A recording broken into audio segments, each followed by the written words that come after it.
विधानसभा एक पवित्र गृह जोठिकी अत्यंत दायित्व संपन्न भाव में तथ्य एवं सत्य को उपस्थापित करा कथा किंतु सबुठारु बड़ दुर्भाग्यर कथा होउची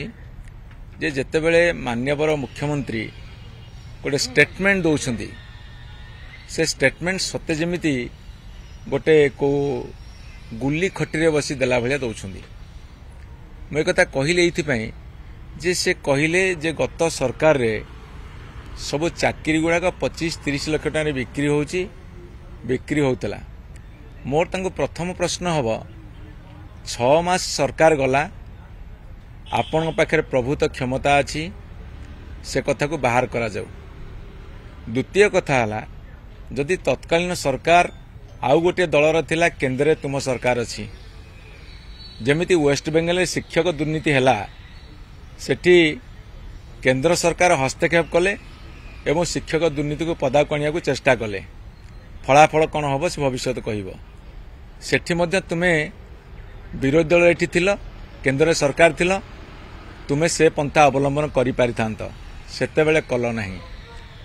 वर्तमान सरकार को आसिल जो लक्षाधिक हजार हजार लक्ष रु अधिक पिला विभिन्न क्षेत्र में नियुक्ति पाई धरतु ओपीएससी द्वारा रिक्रुटमेंट है ओएस चाकरी कर ओफएस चाकरी कर ओआरएस चाकरी कर स्टाफ सिलेक्शन द्वारा रिक्रुट होती एसएसपी माध्यम हजार हजार शिक्षक रिक्रुटमेंट होती आपण कंट्राक्ट आम टीचर्स माने हुंतु आपण प्राइमरी टीचर हुंतु हाई स्कूल टीचर हुंतु एवं आपणकर तल स्तर रे जीआरएस पर्यंत रिक्रुटमेंट होती लक्षाधिक ताहाले माननीय मुख्यमंत्री से लक्षाधिक सरकारी कर्मचारी प्रति जो अपमान सूचक मंतव्य देइछंती ता केते दूर ग्रहणीय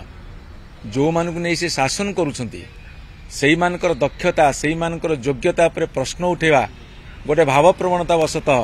विरोधी दल रे थिला बेले जो मानसिकता नहीं कथबार्ता करुले से सामान्यतम परिवर्तन न हवा ये को मानसिकतार परिचायक से प्रश्न आम पढ़ा चाहूँ। सरकारी कले चाकरी करिथिबा जो माने दक्षता भितर आछंती तांको प्रति जो अपमान एवं तांकर मनोमल भांगी देवा पई ए जो उद्दिष्ट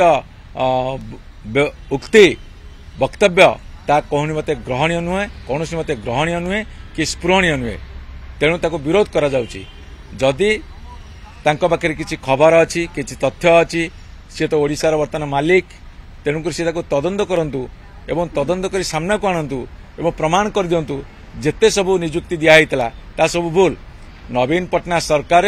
नियुक्ति एक स्वच्छता भितर रही आ जो माने सब आसी आपण मान माननीय गणमाध्यम सदस्य माने से जाई पचारंतु जो माने सेक्रेटरी आरंभ करिके गाँव जीआरएस पर्यंत जो माने ओएस ऑफिसर आरंभ करिके तल स्तर VL लेवल पर्यंत पंचायत एक्जिक्यूटिव ऑफिसर पर्यंत आपण जाई पचारंतु ताले जानिबे सत्य कौन। किंतु गोटे राजनैतिक बयानबाजी भितर लक्षाधिक नियुक्ति पाइथिबा युवक युवती मान भितर नैराश्य खेल देवार कौन नैतिक अधिकार आम मानकर नहीं।